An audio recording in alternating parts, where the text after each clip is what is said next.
Okay, let's dive right into this video, where we're going to see exactly how core Excel analytical tools bridge the gap between raw corporate data and high-stakes strategic decisions. We're going to explore this through a real-world lens, the Estée Lauder companies, connecting the dots between those complex, intimidating spreadsheets and actual executive choices.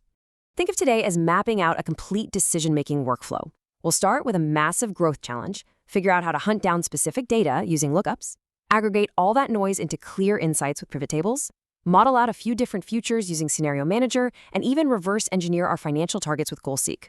By the end, it'll all come together into one cohesive, data-driven choice.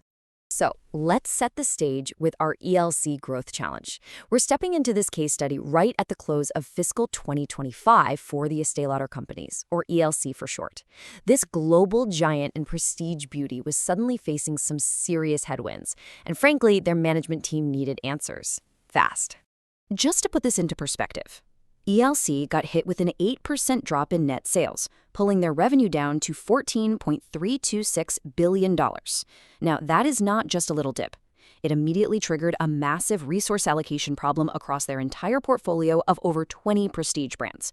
I mean, when you have less revenue coming in, you have to be incredibly smart about where every single marketing and development dollar goes, right? And that brings us to CEO Stéphane de la Favery's turnaround strategy, which he dubbed Beauty Reimagined. The whole idea was to restore sustainable growth and profitability. The core mission? They absolutely had to leverage consumer intelligence to figure out which low-return activities to cut and exactly where to invest for the future. The real challenge, of course, is effectively sifting through mountains of data to find those actionable answers. So how do we actually isolate the metrics that matter?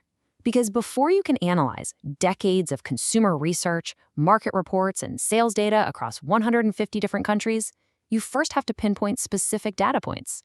You literally can't make a decision if you can't find the numbers. If you open up your Session 4 workbook, you'll see two phenomenal tools for this very first step in our workflow, VLOOKUP and HLOOKUP.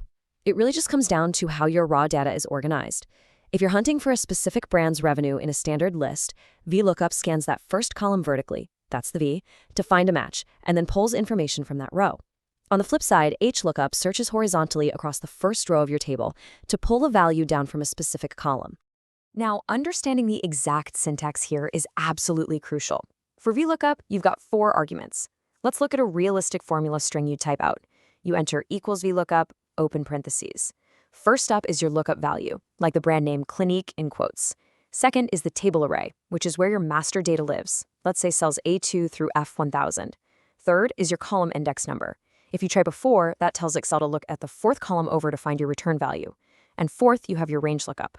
And that final argument, the range lookup, is a big one. You only have 2 choices, true for an approximate match or false for an exact match. Listen, if you want to pull ELC's exact gross margin percentages for a specific product line, you must use false. When you're dealing with billions of corporate dollars, approximate usually doesn't cut it. Okay, so we've found our individual data points. Now we need to aggregate those insights to see the big picture. We're moving from the micro level, like finding a single brand's revenue, into macro level strategy, using the incredible power of pivot tables. Think of pivot tables as a dynamic data food processor. They let you organize, sort, and analyze massive data sets without ever touching or ruining your source data. And they run at lightning speed. Why? Because of something called the pivot cache. This is a hidden memory area in Excel that stores a dedicated exact duplicate of your ESL sales data, which is what allows for those super rapid calculations. Setting them up is actually super intuitive once you understand the 4 functional areas: filters, columns, rows, and values.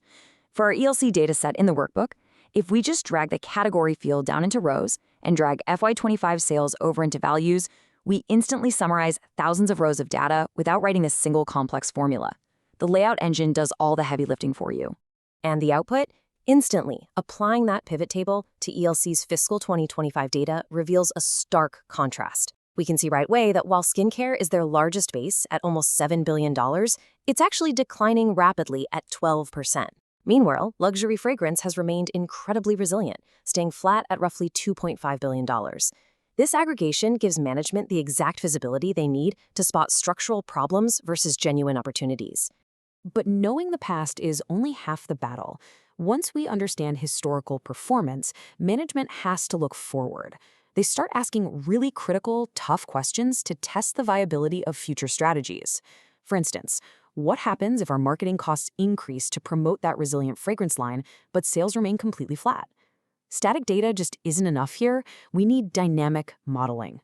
And that's exactly why we need to manage multiple scenarios to model future strategies. To answer those complex questions, we step into the realm of what-if analysis, utilizing a really powerful forecasting tool called Scenario Manager. You'll find this up under the Data tab, right in the What-If Analysis dropdown. Scenario Manager lets you define and switch between multiple potential futures.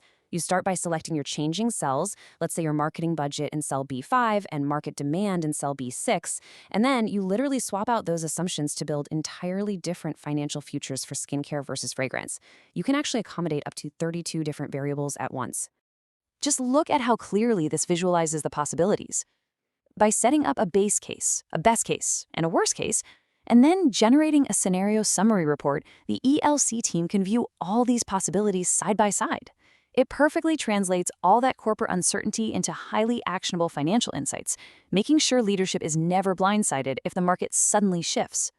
But what if you aren't just testing random scenarios?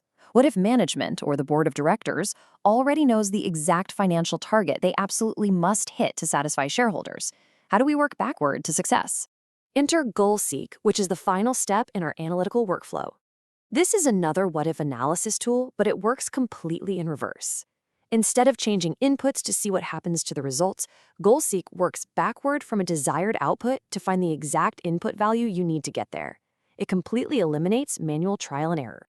Using it is a super straightforward 3-step process. First, your set cell. You click the formula cell, like your net profit in cell D20. Second, the to value. You type in your exact goal, like 0 if you're trying to find your break-even point. And third, by changing cell. You select a single independent variable for Excel to manipulate, like units sold in cell B4.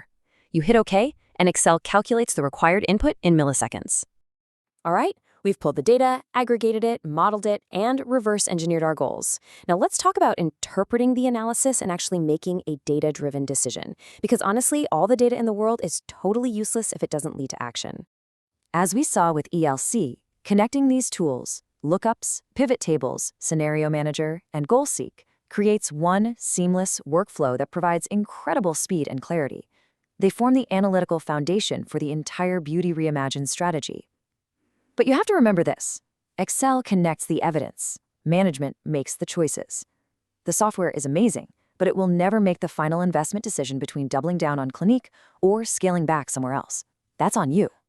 The data simply lights the path, but it takes a strategic manager to interpret those signals, weigh the business risks, and make the bold decisions that actually drive a company forward. So as technology shortens the distance between data and action, are you prepared to own the final analysis?